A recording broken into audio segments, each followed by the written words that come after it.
Adui wa mwito yetu ni tabia mubaya. Adui wa mwito yetu ni tabia mubaya. Kama una tabia mubaya, kila kitu hakitaweza kuwa sawa. Somo letu linasema hivi: Yesu alikuwa pa duniani kupitia neno la baba yake. Yesu pa dunia akarudi kwa Roho Mtakatifu ya babake. Yesu alikuja kwa neno la babake, akarudi kwa Roho Mtakatifu ya babake. Tukisome Luka sura ya kwanza na mstari wa 30 mpaka 32.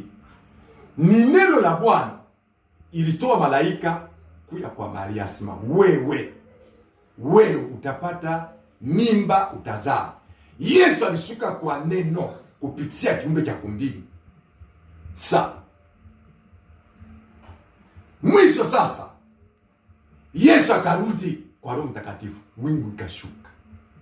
Yaani inapaswa kujua kutembea kwako unatembea na nini, kurudi kwako unarudi na nini. Ukijue kila kitu kwa sabili, utendelee. Amen.